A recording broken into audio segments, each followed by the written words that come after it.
We did just talking about who we were. Right, we did. All right, welcome guys to episode 2.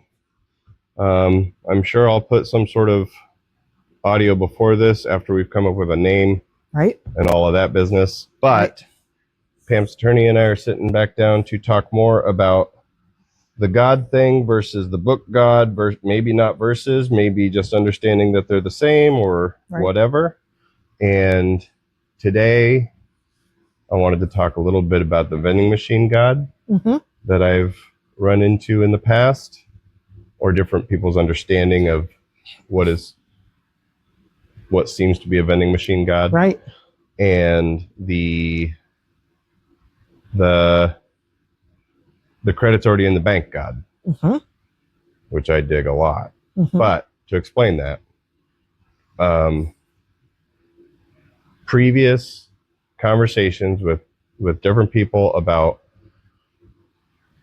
God and what he's all about, and how to, live a life that's abundant and blah, blah, blah. Some of those conversations went a little something like this. Yeah, anything you want, just tell God you want it, and then pray about it, and then be a good person, and then God will give it to you.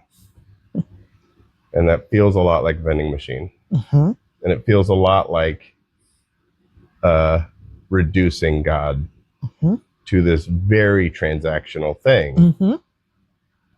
So what you're already nodding, you already have a smile. What are your thoughts? Well, I mean, that's really pervasive theology. In theological circles, we call that the prosperity gospel. Meaning, right, it's you're a good person and God is blessing you because you're a good person. Right. And just ask God for what you want and it'll happen. Doesn't matter if it's a parking place or if it's a Xbox or or whatever. I don't believe God works like that. I call that the genie in the bottle kind of God, right? Yeah, right. That God is just there for our pleasure to give us what we want as long as we're good. Right. Right. And that gets into when you break that down, it gets into some really tricky theology, because that means that we're working for our salvation, right? We're doing things so that we can be saved. Yeah, check boxes. Right, that's right. And actually, there's a lot of attraction to that, isn't there? Right? Because it's easy. Yeah, and you did it or you didn't. That's right. That's right. And my faith and the faith of the Presbyterian Church, it doesn't go for that. It's that's not why I believe in God. I don't believe in God so that I will get into heaven. I don't think it's not an either or. That's very transactional. And I think that's what you're talking about, that there's a lot of transactional like an insurance nature. Policy. Oh yeah, exactly. And I think God is bigger than that. I think that really reduces God. Yeah. So what do you think that does for people that are trying to figure it out? Yeah. And truly just trying to figure out what this whole thing means, right? How it works for or with or through them, right? What is let's call them a newbie, in spirituality. Yeah. A newbie's walking through the forest, and the first person they meet is a vending machine God person. What does that do for the long term as far as this newbie's concerned, if that's the first and then the only? Well, take it the worst case scenario. Okay, the best case is you're good and you get what you want. Accident, right. Coincidentally. That's right. It happened. Right. But what happens when you're good and something bad happens to you? Because things will happen to you. Yes. Right. We aren't guaranteed a life that is just happy all the time. Because life is hard. There's loss, there's disappointment, there's all kinds of things that happen out of our control. There's enough that happens in our control that we mess up. So where does your theology go then? Does that mean God doesn't love you? Right. Because you haven't lived up to what God wants you to? Yeah. Was Hurricane Katrina some massive wiping out of a sinful place? What are we doing with that information? That's just stupid to me. Yeah, that's just really bad theology. Yeah. Really bad theology. Because the reality is none of us know the mind of God, right? we know our experience of God. Uh-huh. We know what our ancestors believe, and we know, what the Bible, which is authoritative to us, but Bible also does, God causes, look at Noah and the flood, right? I'd like to think God really didn't wipe out all of humanity, but that there was some kind of a terrible natural disaster, and that's how people made sense of it. Yeah. Yes. Does that Of course that's it a does. very different way of viewing it. No, I don't think so, because last time we talked about horrible things just happen. Yeah, they do. And if we strive in every instance to put a God connected meaning or consequence or whatever to it, then I think that's going to drive a huge wedge. Let's say, especially for the newbie spiritual person, right, who has not, maybe has been through some stuff, but they're now just trying to connect it to, not even connect it, just connect period to a thing that is kind of in charge or in and throughout all of this stuff. And the first person they talk to is the vending machine God. Right. And they do the checklist, the pretty easy checklist. Right. Of don't kill people. Right. Yeah. Right. Show up to church. Right. Tithe. Just be generally good. Whatever. And bad things still happen. Now you've crumbled a person. Sure. Who's not emotionally ready. Right. Or spiritually mature enough. Right. To understand, oh, this is just a thing that's happening. They have nothing to hold, no foundation to hold them up. Yeah. Yeah. And the idea that faith is just this casting away of doubt, it's not. Oh, no. Faith is clinging to faith and doubt hope go hand in hand. Right. Through doubt. Exactly. Yeah. Exactly. And so for that newbie little person, if they have the vending machine conversation, they have a pretty decent likelihood to be disappointed later on when they can't make those dots connect. Right. And the person who just knows that things happen and it's how we're dealing with those things. So yes, I think we're on the same page there. I think we are. The other thing that connects somewhat to this is whether we're talking about the God thing on my side or the actual book God on your side, right, is one of the most prevalent historical figures that we have in all of history is Jesus. Sure.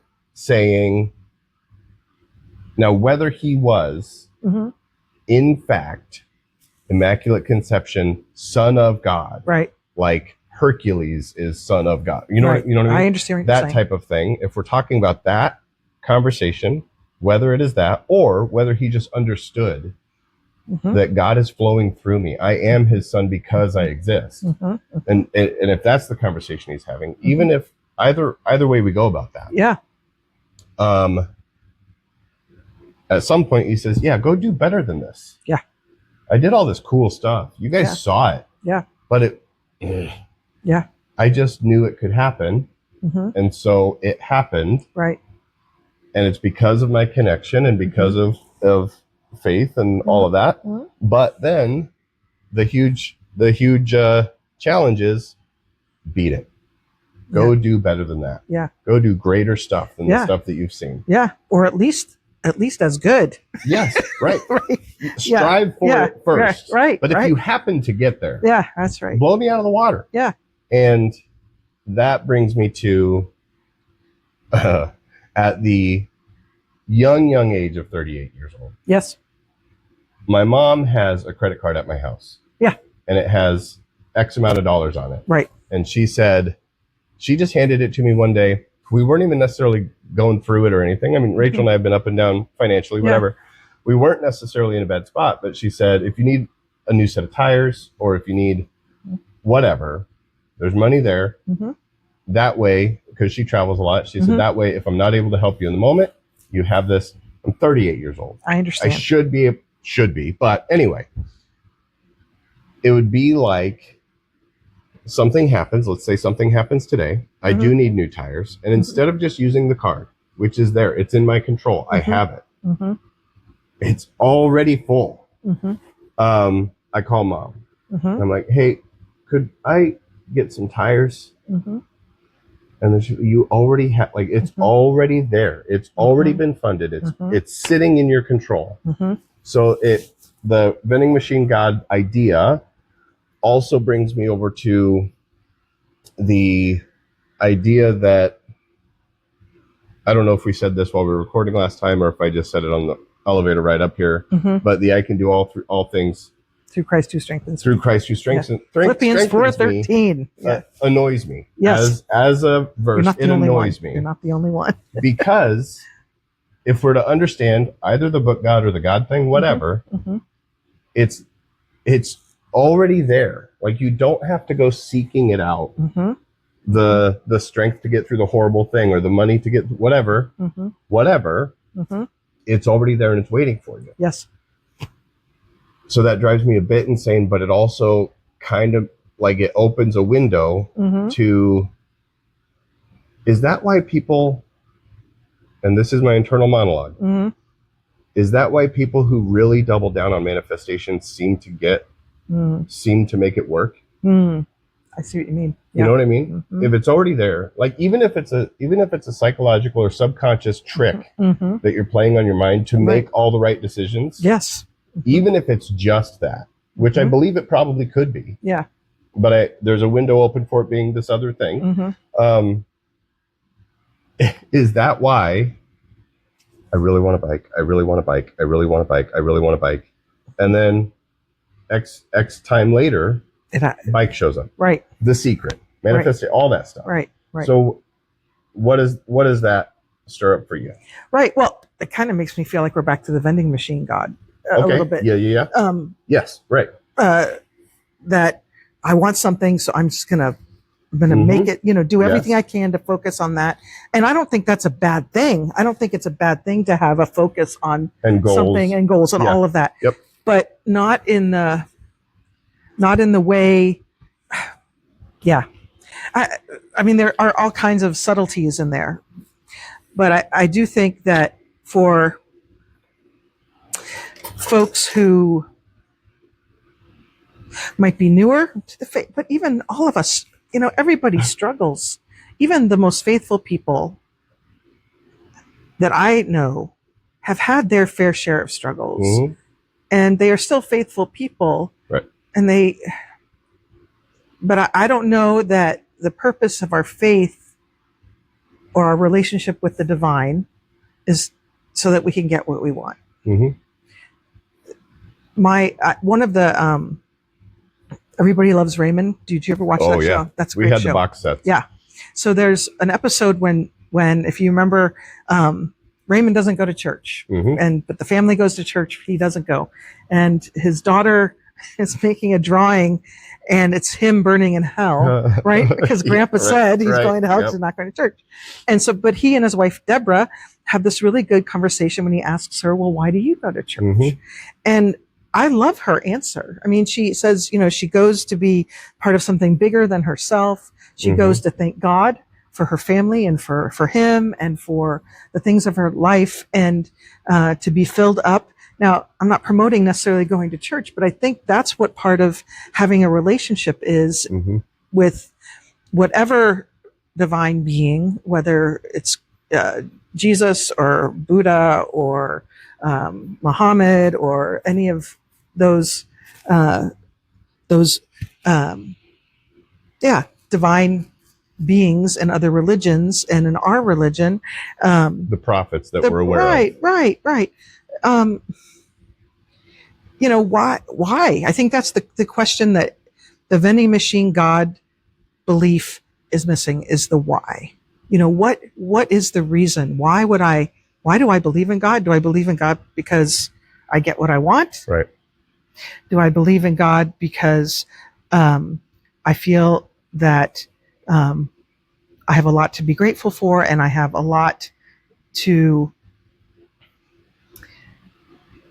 offer, to bring to the world, that my faith compels me to give, right? That Jesus, the whole, do better than Jesus even, if you can. So So I think that's the nutshell, to me is the why. And there are people who would, who I think go to church or practice their faith because they want to get into heaven. Mm-hmm. I think that's even transactional. I think if that could be part of it, but that's not the why for me. The why is because I follow Jesus, and Jesus has asked me to care for those who are sick, or care for those who are in prison, or care for those who are hungry, care for those who are strangers in our community, the whole gamut. And that's why. I mean, that's part of my belief system. Yeah. Not what is in it for me. Yeah. Right. Have I taken us off track? No. Okay. No, not at all. I'm trying to wrap my brain around the whole thing, because that was a lot of of like boulders in the stream, right? We're changing the way things are going. Vending machine, manifestation. Right. Why? The why. How do people find that? That is the question. Right? What's my purpose? Yeah. Right? I mean, and why are we doing any of this? Right. And that's a question that people ask whether or not they are seeking a deeper relationship with the divine, right? Everybody wants, I think, to know that they are making a difference somehow, or have a purpose, or called and to something, right? And part of that, I mean, there's so much about faith that is mysterious and cannot be proven, cannot be nailed down. And for me, it's my perspective on the world. And there are times in my life when I am very open to seeing how I think God is working in the world, and usually it's through other people. Yeah. Okay. But there's also times when I'm just not tuned in at all.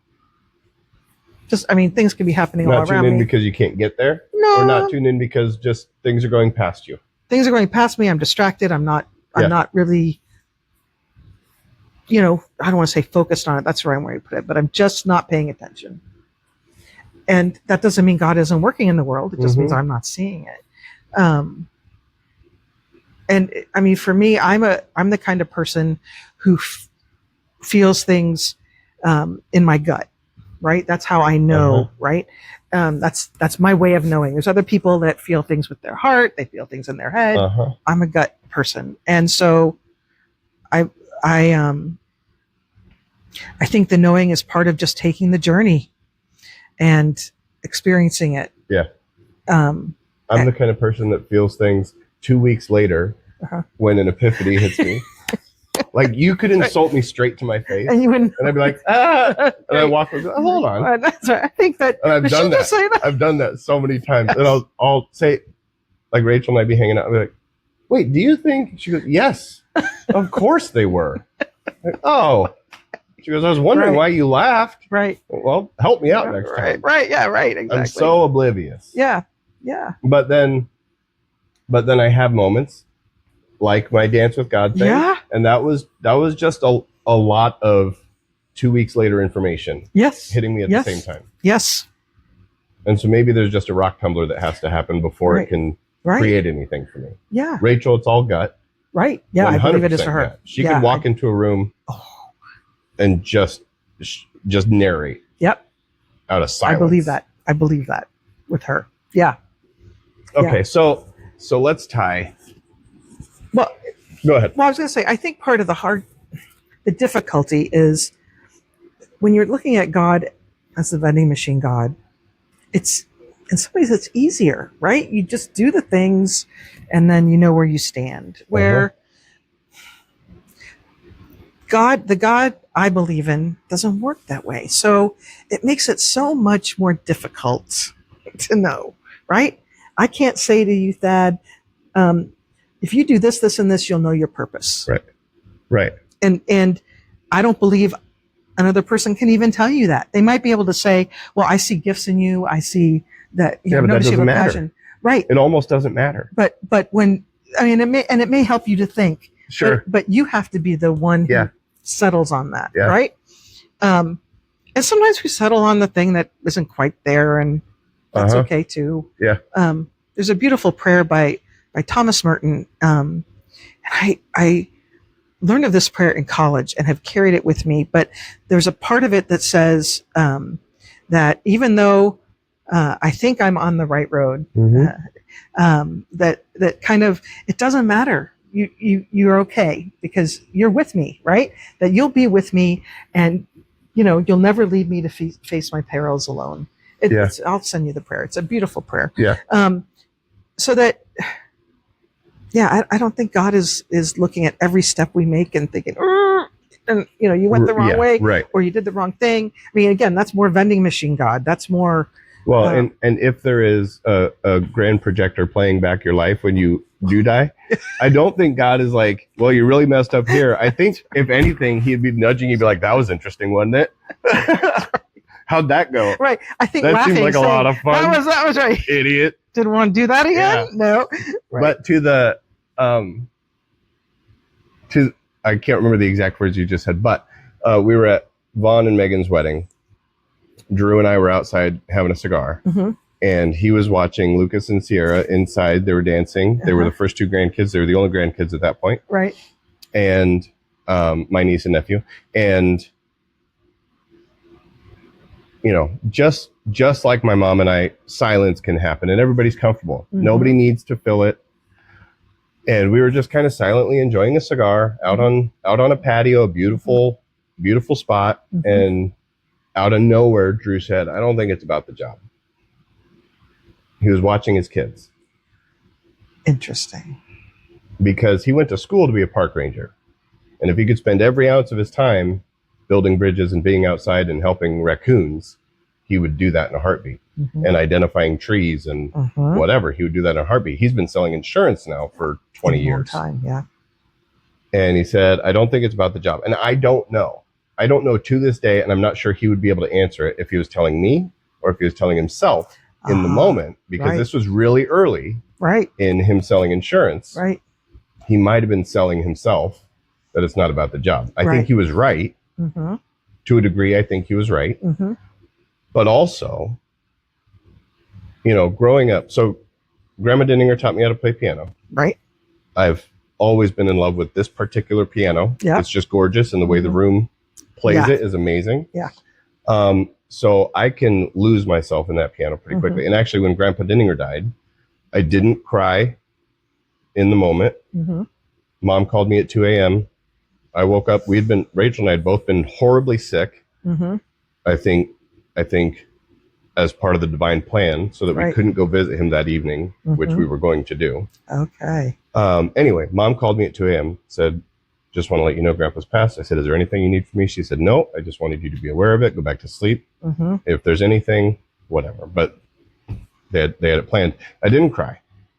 I didn't even really figure it out. Didn't process. And then 3 or 4 days later, we had a piano in the house. We were living at Lonnie's house. And I just sat down at the piano without thinking, without anything. I wrote an entire song. I sat down, I wrote the song. In the moment, wrote the song. Bawled my eyes out the whole time. But since then, that song has been in. I couldn't forget that song if I had to. Right. I wrote Drew and Alyssa a wedding march song. Don't know it. Don't remember. It's gone. I could not forget that song if I had to. So something came out of me that I had zero brain was involved. It was all just fingers and keys. And it was a way for me to process it. It was a way for me to honor Grandpa. Yeah. And it has since been a song that I've played at a number of funerals.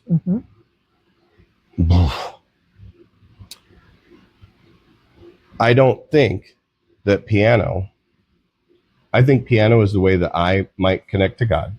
I do not think piano is my way to bring anybody else to it. Right. I think that's just my thing. Yeah. And if on occasion it happens to do that, Mm-hmm. fantastic and great and whatever. But what if grandma teaches me to play piano? Mm-hmm. I do that. Grandpa passes. I write that song. Nothing. No emotion, no nothing. I just write a song because I want to honor grandpa, whatever. Mm-hmm. And everybody along the way, every time, Marsha Werner's a big one, says, this is a gift of yours. You need to share it with everybody. Mm-hmm. Do it now. Do it loud. Blah, blah, blah. And what if that's not the thing that gets me there? So what if there's... So I think, to the point of, I don't think it's the job. Right. You might just have gifts that you get to be good at. Mm-hmm. And I don't think any one of them is necessarily the one that the God thing is paying attention to. Right. And like, I can't wait till this opens. Right. Or it's open, let's go. Right. I don't think that's it. No. I think in the exact same way, it's, if there is a projector when all of it's said and done, I think it's more or less a lot of ribbing, like, that was a sweet choice. Like that was a rough patch, wasn't it?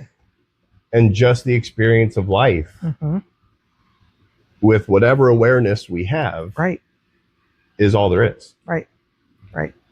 Yeah. I think the last time I talked about the thin place, I think, right? Yes. Yeah. Oh yeah. And I mean, I'm thinking that writing that song was that kind of experience. There was no thinness. There was no, it was there. It was conduit right, straight to right, me. Exactly. So, but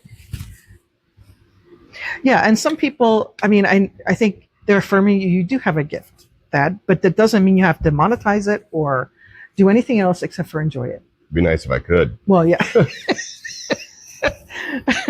Start put that vending machine order in. Yeah. But so I think, but the fact that experience happened while writing that song, and I think music is a language of its own. Music, I don't think music is a language. I think music is a force, not unlike the God thing. Yeah, I would agree. That just grabs the soul of people, especially the right music in the right setting with the right group of people that are in the right mindset. That's right. Or the right whatever. Anyway, go ahead. Well, no, I was just going to say I think the gift to me in that, or whenever you play, is that you are becoming more connected, or it's a time when you feel more connected to the divine, and that's the gift. Yeah. Right. Yeah. It's. I mean, even if you were terrible, but you still felt connected when you're not. Yeah. But that's still part of that gift. So yeah, and I think what I think people sense in you, and the music, at least in my experience of it, is that it's evident that is something is happening in that moment. That so it's like it brings us in a bit of a way, not probably the whole way, but it kind of brings everybody in to this moment of divine being present. People would talk about it many different ways, but yeah, I think that is what they are feeling from your music, and somebody else could play that song and we would have a totally different experience. Yes. Right. Or no experience. Right. Or no experience. Yeah. Right. It would just be like, nice song. Yeah. Yeah. Good job. So you ever throw up and feel way better? Oh yeah. You ever kind of get sick and be like, man, I can't wait to throw up? Yeah. So that was the bawling my eyes out. Yeah. Because I didn't process it. Right. And like an idiot. I mean, I was, I don't know how old I was. Kale was barely 1. So it was 13 years ago. Yeah. Which means I was 25-ish. So I didn't process what it actually meant. Like, you idiot, you should have asked so many more questions. You should have had so many more conversations. Like, I was too immature to recognize that those were things that I wanted. And so I didn't process it in the moment. That 2:00 call didn't do anything for me. The next day didn't do anything for me. But there was this, man, I would love to throw up. Mm-hmm. And just bawling at the piano, still playing. Like I couldn't see anything. But you were still playing. I was still playing, just bawling. And then, and if I remember right, and I'm bad at things, but Grandpa died in December.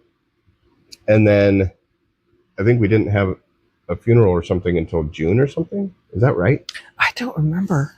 I know I came to the service, but I don't remember if it was in the winter or not. I don't think it was right away. It wasn't, because he got cremated and we had time to, because that's not going anywhere. So anyway, and then at the service, so it had been a while. I wrote that song. It had been a minute, and I'd play it every now and then just to make sure. And then eventually I was like, oh, this is part of my soul now.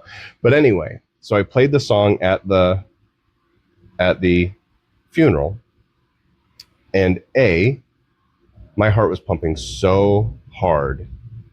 My foot was on the pedal and it couldn't leave the pedal, but my leg was doing this so hard. Oh my. So hard. And the seat underneath my leg was bouncing. Nobody's seeing what we're doing. Right. My leg was bouncing. My foot was staying on the pedal, but my ankle was bouncing the whole time. And it was all I could do to play the song right. It was everything. And it was probably because I had engaged the brain. Right. I was like, I got to do this correctly. Right. But after playing it, it's a funeral. People are sad. But you kind of go in and out of waves of sobbing and crying and stuff. Yeah. So people were, for the most part, before I got up there, just kind of, more or less a church service. Right. Just sitting there listening. And every now and then you'd hear a sniffle or something, but it was generally pretty calm. I got done playing. I looked at my family. They're all crying their eyes out. And my thought was not, oh, I did a good job. My thought was not anything. My thought was specifically, I'm glad they got to throw up. Gotcha. Yeah. Because I don't know if they had. Right. I don't know if they had until that moment. Like my mom's a pretty next step person. So in the moment that Grandpa passed, I'm sure she had a moment. It's her dad, and he was a great person. Yep. But I'm sure at some point she switched it to, what are the next steps? Right. How do we handle this? How do we do catering? How do blah, blah, blah, blah, blah, all that stuff. So I'm not sure how much anybody in that congregation, if that's what it is for a funeral, had allowed themselves to just emotionally throw up for the loss of a great human being. That's right. And when I got done, as soon as I got done, my foot was back to normal. And I looked over, my family was in the front set of pews. They're all bawling their heads off. I was like, okay, at least they have this moment. Right. However many months later it was. Right. Whatever. So gifts and why, maybe connected, maybe not. If there's a way that you can interweave them, great, and still feel like you're doing it for the right reasons. Yeah. Fantastic. Yeah. Now, to gifts, manifesting, vending machine God, and the God of the book. Right. Let's throw all of that together. Okay. What if, this is a big what if. Yes. What if the entire thing is just our experience while we're here? Like we just said. Yeah. And whatever you take from that, whatever you're capable of taking from that, based on your emotional maturity, your just mental maturity, spiritual maturity, whatever, you take from that, whatever you can take from that. What if it's designed to be a choose your own adventure, and almost no adventure is bad? Yeah. And what if in that you set yourself up in a manifestation type mindset, and maybe it's just the psychological subconscious trick of now you're making choices that take you towards that without maybe realizing it. But maybe God's on board. Maybe he's like, you want to do it? Let's do it. Let's figure it out. You're going to learn a lot. Not necessarily learn a lot about sailing across the world or anything. You're going to learn a lot about who you are as a person. Right. And that's going to get you closer anyway. Right. So let's go. Right. So what's that? It's life. I mean, that to me. But does that connect? Right. That in a way that like the vending machine God maybe isn't the worst thing to happen. I hate it. It's not the worst. It's not for me, but for many people, that's how they experience God. Yes. And somebody in a time of crisis, I would never take that away from them. Like I wouldn't go up to them and say, you shouldn't. I don't care about your tithing. That's right. Yeah, that's right. That's right. But, but I mean, yes, I'm a person of the book, but that's not the only way I know God. As a matter of fact, it's probably not the most profound way I know God. Okay. Yeah. Okay. Mm-hmm. So yes, I mean, I think about, well, I was a kid. I grew up in the church like you did, went to Sunday school, all that. Yep. And it wasn't until I was an adult, like I love the story of David and Goliath, right? It's underdog. Of course. Well, I didn't realize it was so gruesome until I actually read the story. It's a pretty gruesome story. Yeah. And until you've actually seen somebody sling a rock with one, like you think about that. Yeah. You're like, oh, good Lord. Yeah. Yeah. I mean, like, because as kids, we had the little slings and shit. But I'm like, how's that going to happen? But yeah.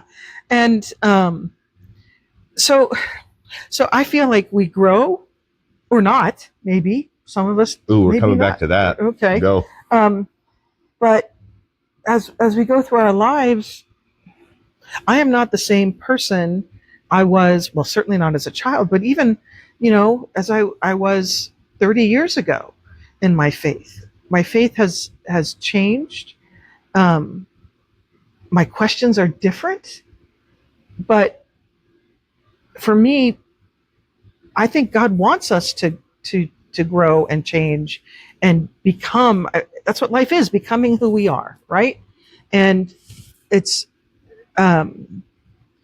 easy for us at the beginning, especially of our adult lives, to say, I want to do this, and I'm going to do this, and I'm going to do this. Yeah. And best laid plans. I'll tell you what, nothing I thought, except for, I was pretty clear about going to seminary, but I never thought I'd be in Iowa. I didn't even know where really Iowa was. Yeah. And here I am now, a proud Iowan.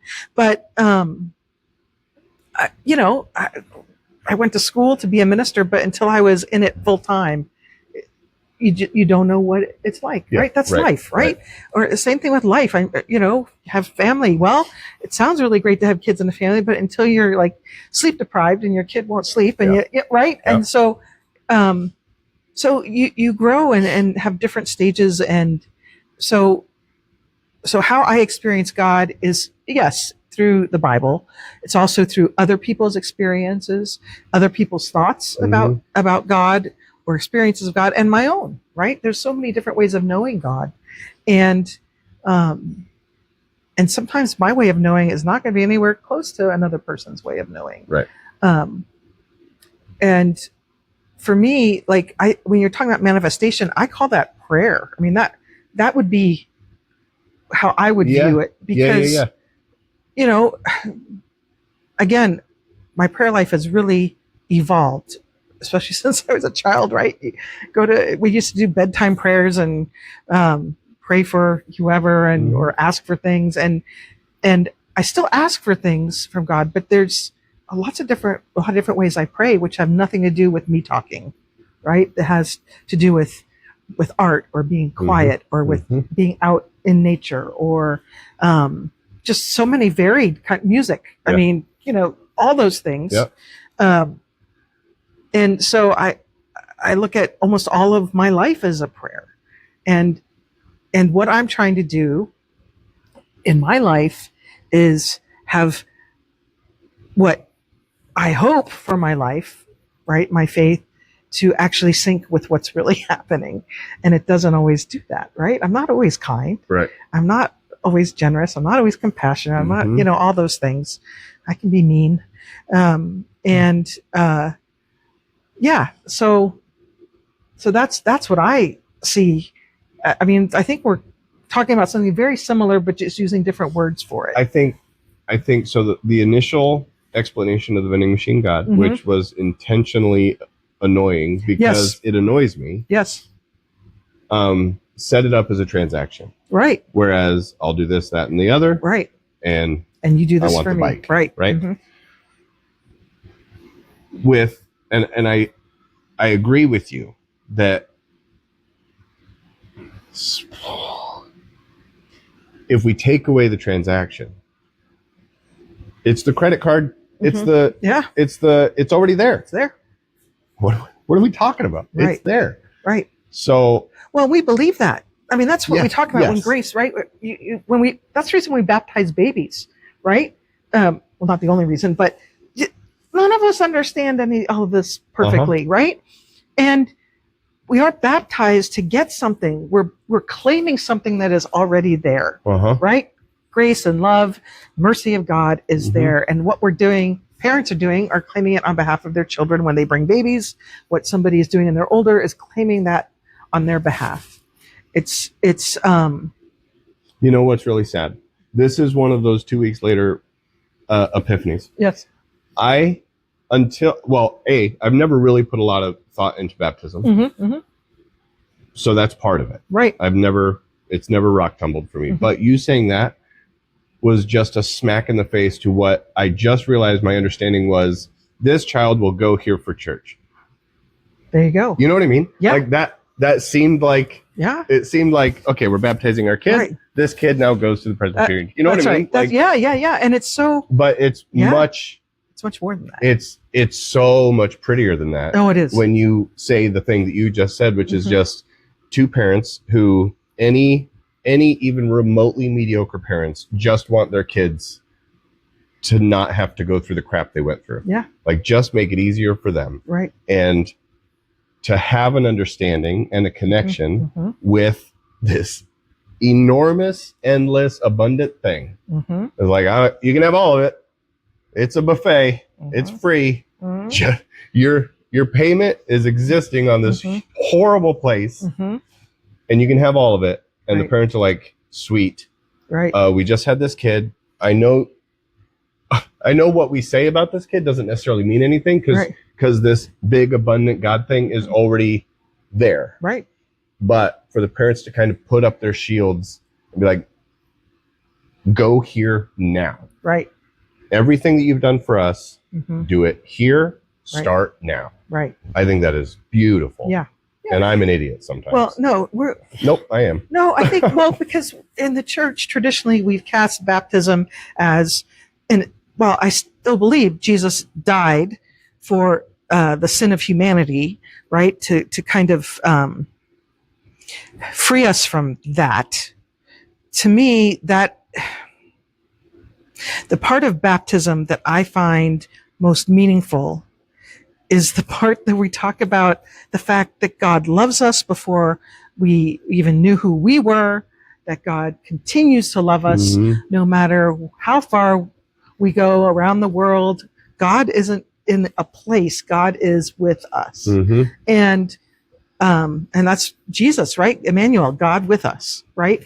So for me, when we look at baptism only as Jesus died for our sins, that's where you get that transactional God, right?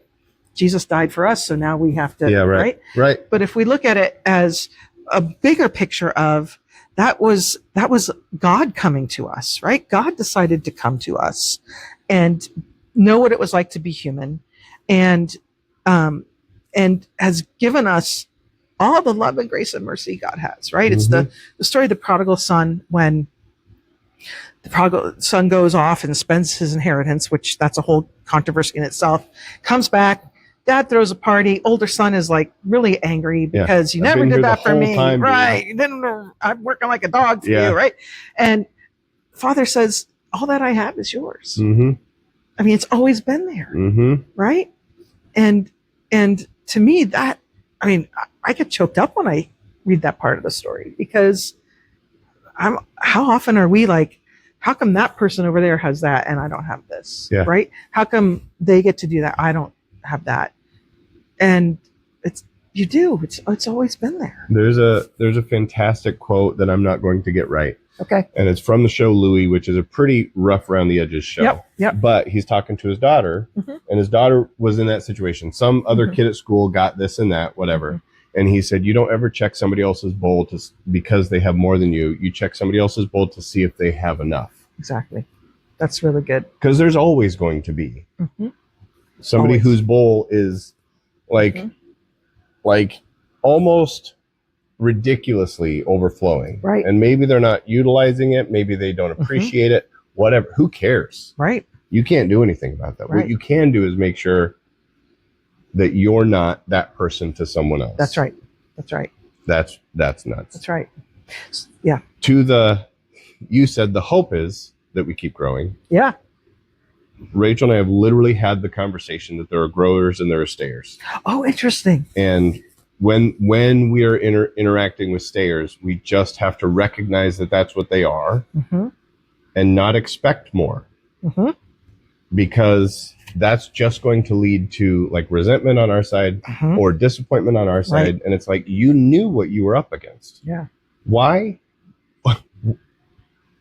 As somebody who just hands over authority, or did for a long time, even people that are younger than me, like, I guess actually that statement's stupid. I would just hand over authority all the time and let myself be the lesser than. And I don't know why. I mean, I could still manipulate an interaction so that everybody's smiling and everybody's having a good time. I could still do that. But the second that switches off, I go right into a corner, and everybody else gets to know what they know, and my opinion probably doesn't matter. That type of thing. And there is an epiphany moment of you're talking to this person like they're at your level. Yeah. Really take a look. Like, some people deserve that, and some people deserve the authority because this conversation, I'm happy to hand over a great deal of authority on opening my brain up to the beliefs and understanding of what you're bringing to it, because you're so stinking smart, and because you're so stinking studied, and you have so much experience in this particular thing. But if I were to ask you to help me clean the carb on my Fiat, I'm not going to help you with. I'm happy to help, but I'm not going to. Right. I'm not going to ask you how to do it. Right. Exactly. So there are moments that I've had to be very aware, and I'm getting really, really good at it now. But for a long time, I was horrible at it, where I would just hand over authority to somebody that just pretended to know something. Oh yeah. And be like, oh, I guess that must be right. And to understand when people are growing. Yeah. When people are taking steps forward, and when people have firmly planted, whether they are aware of it or not, firmly planted themselves in the center of the road just to have this one opinion and build their entire lives around it. Yeah. Like, I think that's terrifying. Yeah. I think it's terrifying, the possibility that someone might turn into that. Yeah. And I think part of it is the experience that we have over here. And if in that process, we took one spiritual, mental awareness step forward, we did at least move forward. So where are you on that? Yeah, I think people don't put themselves in situations where they can grow. Ooh, can I time out? Yep. It's particularly shitty when that person and that opinion that they've built their entire personality around is a line of verse. Yeah. Oh, like from the Bible. Yes. Yeah. Because that person technically is stealing the authority without understanding it. Oh, yeah. That's a pet peeve for me. Yeah. Okay. Now go ahead. Oh, yeah. So I mean, I think just human nature, we're like that we're afraid, right? So fear, we're afraid of, well, what will happen? What will I lose if I make this step? Yeah, right. Or what will I lose if I change my mind? So I think that's a lot of it. I think sometimes people just don't want to work that hard. I mean, there's been moments in my own life when I'm like, I don't want to do that because it's going to take some, whether it's emotional, physical, spiritual, whatever kind of work, right? It's a lot, but yeah. So there are people of faith, let's just say that, I'm putting that as a broad, whose faith is the same, that God is the same yesterday, today, and forever, right? Well, God might be, but I don't think our faith is meant to be stagnant like that. Right. And that, and let me say, I put part of the responsibility on the church for that, because we traditionally haven't created spaces for people to share their doubts, to ask their questions, but it's been a place where you come and you get the answers, right? And Yep. that's not church to me. Say That's that again. I probably coughed over it. That's not church to me. Yeah. So,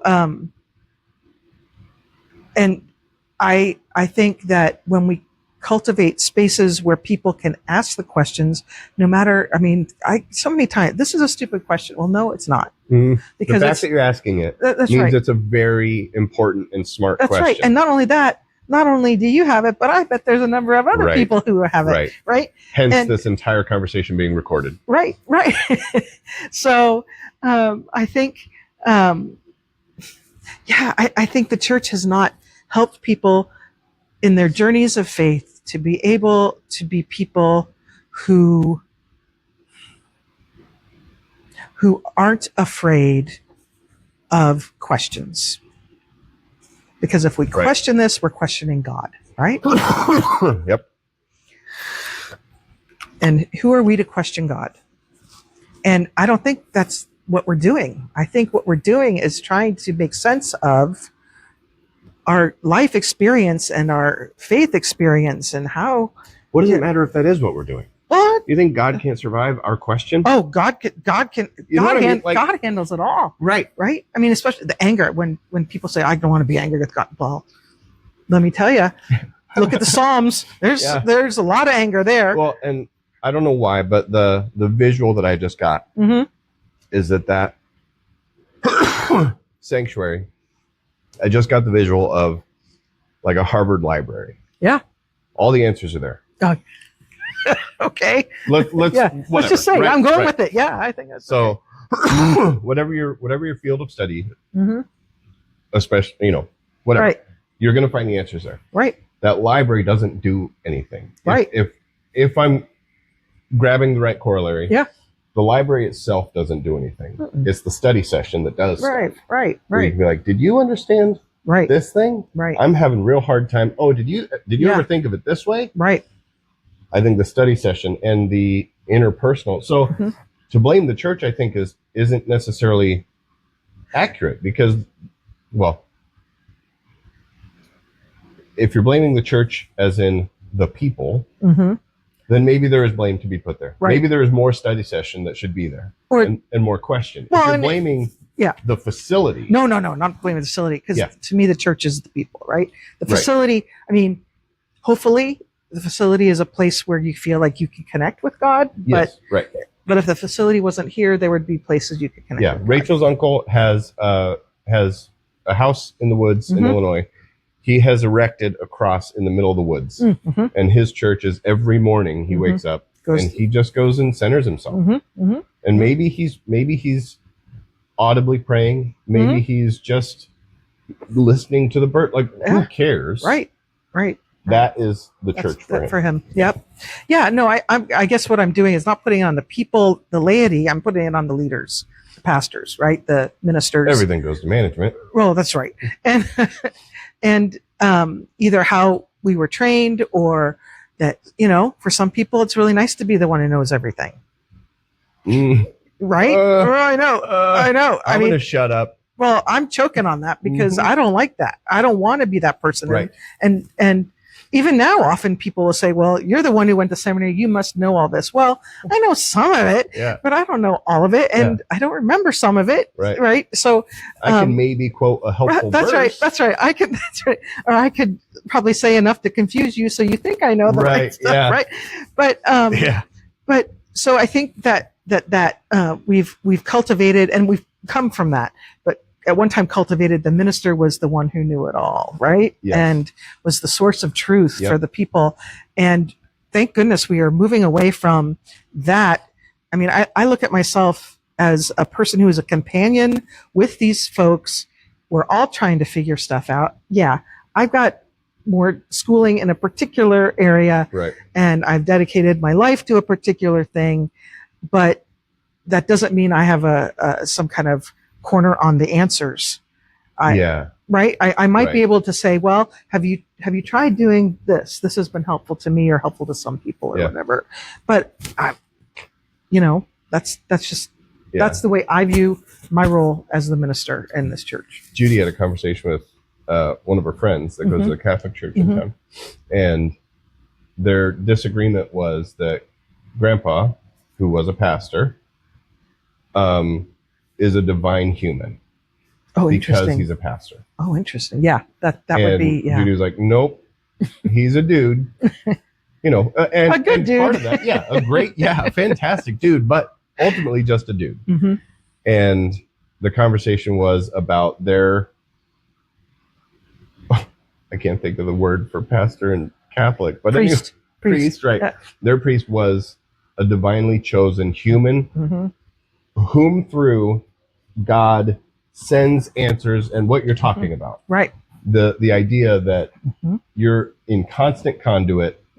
And no matter what somebody throws at you, you'll have it. Right. You got it. Right. And Judy's like, no, that's not how it goes. These people absolutely probably have something that might be helpful just through experience and through their study and whatever, but they're people. Yeah. Well, and that's the Presbyterians believe in the priesthood of all believers, meaning everybody, that was my right? Next thing I was going to say was because we all exist. Right.